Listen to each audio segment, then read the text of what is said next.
Descanso de Felipe II, que allí curaba sus penas. Hoy, pulmón y alegría, cuando el tiempo lo permite, que no va a ser el caso de este lunes para miles de madrileños. En el Madrid Bloguero, hoy hablamos del Retiro. Álvaro Llorente, ¿qué tal? Buenos días. Hola, bienvenido a La Corrala. Álvaro es experto en historia de Madrid, es guía turístico y es colaborador de espaciomadrid.es. ¿Qué es espaciomadrid.es? Espacio Madrid es quizás la web más representativa, porque suele hablar sobre historia, pero no solo sobre eso, sino también restaurantes, bares, actividades, exposiciones, etcétera. O sea, todo lo que se tiene que conocer sobre Madrid aparece allí recogido. Y aquí en La Corrala también, ¿eh? Bueno, tú llevas, no nos pisamos. Tú llevas la sección Madrid Curioso, sí, y dentro, uno de tus últimos posts, historias y anécdotas sobre los orígenes del Retiro. Eso es. Lo que hoy conocemos como Parque Municipal del Retiro tiene poco que ver con el proyecto y realizaciones iniciales que se llevaron a cabo a partir de 1630 en Madrid. En primer lugar, ni era parque ni era público. La idea era construir una especie de Versalles que tuviera una serie de construcciones arquitectónicas importantes en torno a un palacio, y los jardines de este proyecto son actualmente parte del parque, aunque muy modificados. Por otro lado, no era público ni de entrada libre, ya que pertenecía en propiedad a los reyes de España, y solo ellos y sus muy allegados consejeros nobles podían disfrutarlos. En cuanto a su extensión y dimensiones, tampoco tiene mucho que ver con la actualidad. Sus terrenos iban desde todo el Paseo del Prado hasta algo más allá del Estanque Grande. El resto son añadidos posteriores y supresiones para construcción del barrio de los Jerónimos o Isabel II. Todo se inicia cuando los monjes jerónimos trasladan la lectura de tu post en la voz de una compañera, Cristina Méndez. Vamos por partes para conocer un poquito mejor el Retiro. Primero, ¿de dónde viene el nombre?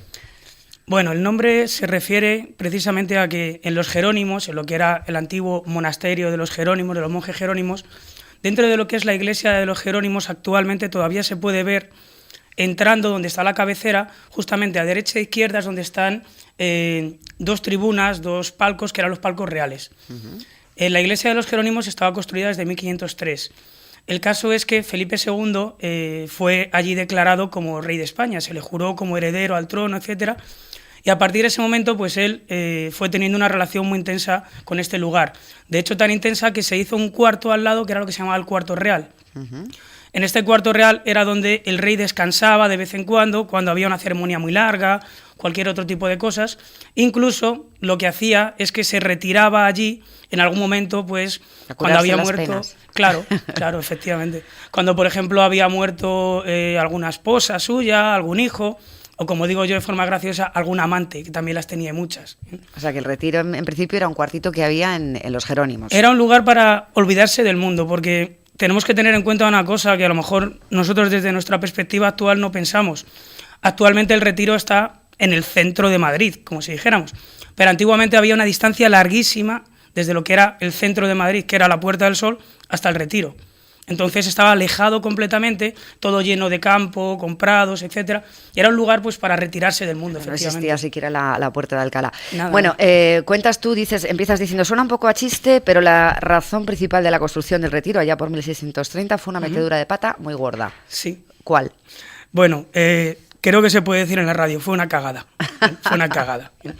El caso es que en ese momento estábamos en guerra contra todos los países, estamos dentro de lo que se llama la Guerra de los 30 años. ¿Bien? Sin entrar mucho en historia, simplemente diré que estábamos en guerra con Francia, los Países Bajos también, estábamos en guerra con Suecia, con los príncipes alemanes, etc. Inglaterra estaba indecisa si entrar en guerra o no. En ese momento se va a hacer como una especie de concertación de matrimonio entre el que iba a ser el heredero al trono, Carlos I, inglés, con una princesa española, hermana de Felipe IV.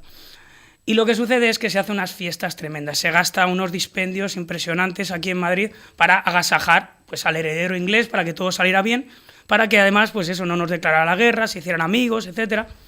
Y el caso es que se gasta muchísimo dinero, pero se escatima mucho en el alojamiento del rey. Resulta que quieren alojarlo en el Alcázar, pero el Alcázar está ocupado, han venido todos los nobles de fuera, y no se les ocurre otra cosa que meterle en el cuarto real de los Jerónimos. El cuarto real de los Jerónimos era un espacio que tenía prácticamente 2 por 3 metros. Estaba todo de madera con unas vigas muy antiguas y bueno, era un cuchitril, podemos decir. Y la consecuencia pues fue evidentemente que cuando volvió otra vez a Inglaterra Carlos I, después de cómo lo habíamos tratado, decide que no hay matrimonio. Un cabreo monumental. Claro, y decide que nos declaran la guerra. Y Ni más ni menos. Y es ahí, creo que el conde duque de Olivares, ¿no? Sí. El que dice, bueno, esto hay que Claro, solucionarlo para futuras ocasiones. Eso es. El conde duque de Olivares es el valido del rey Felipe IV, es su consejero y de hecho lo hace para hacerle la pelota a Felipe IV realmente. Y deciden que evidentemente tiene que haber una residencia para embajadores, reyes, etcétera, pues que sea un lugar importante, que sea un lugar pues que no nos deje mal, evidentemente. Y ese es el casón. ¿Es el casón del Buen Retiro? No exactamente. No exactamente. Es en torno a lo que hemos dicho que es el cuarto real, lo que hacen es reformar el cuarto real y ya hacen pues, un habitáculo un poquito más espectacular. Y alrededor de todo eso van poniendo un montón de edificios, muchísimos, que incluso, para que te hagas una idea y se hagan una idea a los oyentes, donde estamos nosotros, que estamos grabando en el Palacio de Telecomunicaciones, ¿sí? Aquí llegaba el Retiro. Sí. Este lugar donde estamos nosotros precisamente es donde estaba la casa del alcaide. El alcaide era pues, el que dirigía el retiro, el que organizaba, etcétera, que en este caso era el conde duque de Olivares, además. Bueno, además cuentas que cuando empieza la construcción, en 1630, se mezclan ideas y se hace lo que es un pastiche, sí. llamas, ¿no? ¿Cómo fue ese proceso? Totalmente. Hasta hoy. Totalmente. Lo que sucedió es que todo iba a ser organizado por un arquitecto, se llamaba Juan Bautista Crescenzi. Este arquitecto lo tenía muy claro todo, iba a hacer un edificio central en torno a esto, una serie de habitáculos a derecha e izquierda, jardines, etcétera, todo más o menos regular. Pero este arquitecto muere al poco tiempo y por tanto lo que se va a hacer es que se van a encargar cada edificio a un arquitecto diferente. Y no solo eso, sino que de repente se levantaba Felipe IV Felipe IV por la mañana y decía, pues ahora me apetece tener una sala de baile. Y se construyó una sala de baile. Pero al día siguiente se levantaba y decía, no, esta sala de baile no me gusta, ahora vamos a tener una sala de patinaje. O ahora vamos a tener un salón de diversiones varias o lo que fuera. Y cambiaba la orientación de los edificios, la construcción, etcétera. Bueno, y el colmo del mal gusto, dices, una jaula con aves exóticas. Sí, eso es lo más tremendo. Eso es el nombre que nos pusieron, como si dijéramos, pues para reírse de nosotros, para burlarse, las Cortes Europeas. Le llamaron al retiro la pajarera o el gallinero. El gallinero.